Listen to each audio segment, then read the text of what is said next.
at the church? Yeah, that's the question, isn't it, for pastors' wives? I would say that, kind of like Craig was saying, there's not a one right way, and we all have unique callings on our life and graces for that. And people think because we have this larger family and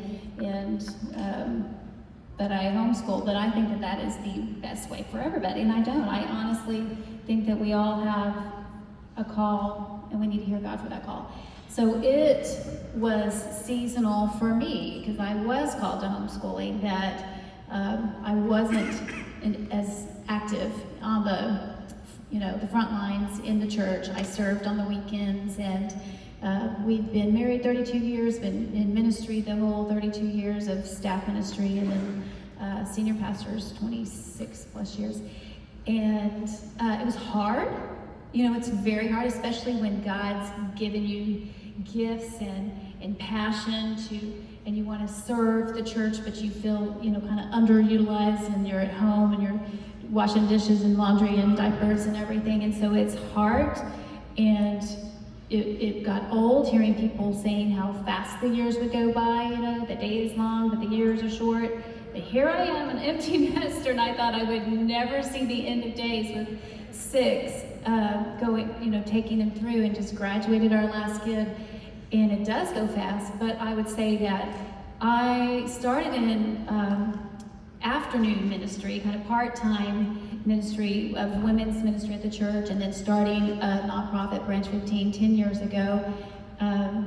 When our baby was 7, 8 years old. And for me, that wasn't because, here's the age that the baby has to be before I could begin. It was because the Holy Spirit kind of lightning bolted my life and said, get up and go, and get up and go, woman. So start impacting. It was like time. And so you have to just wait for those Holy Spirit moments to say, now, go.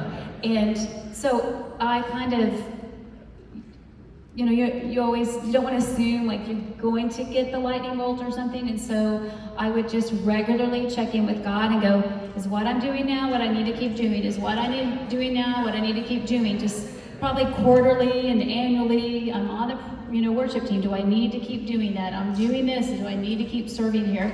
And if you continue to do that, and then God will faithfully direct your path. And so I've just had lots of seasons of different quantity at home and in the church, and now I'm blessed to be full-on engaged in the ministry and having time to love the kids. If you're someone like me, married to someone like her, my role is to protect her from the church's expectations so she can fulfill God's calling. So I don't care what they say, what are you called to in this season?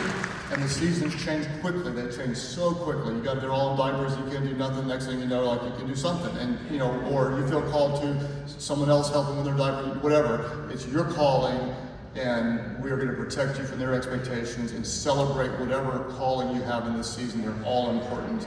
And I want her to feel that every single time. And if you're a pastor's wife and you never step foot on a stage, absolutely, you're valued, and your calling is so impactful, and you cannot underestimate those the ministry that's not visible. It's so powerful. You being you and running your race in your lane is so powerful. So this is a bit that's really beautiful, and I don't know you as well as I know Craig. I'm getting to know you better, but the thing I just want to put front and center in the middle of that is there been times through all of this where you felt any sort of competition with the church in terms of Craig? Craig's job is to protect you. He knows that, gets that. But has there ever been a time where being a mom, being at home, and then he's pulled on so much, and he's not allowing expectations of you, but then are there times, am I being a little invasive here? I think it might be helpful for a mom today to hear you, if you've had that or you've experienced it, how you navigate. I'm trying to answer it in a way that would be helpful because I know that's real in ministry, and Craig has this high demand on his life and high call on his life that, but he has always prioritized me, and even in the seasons that were like crazy work storm and crazy busy schedule, he prioritized me, and so, I mean, am I telling the truth?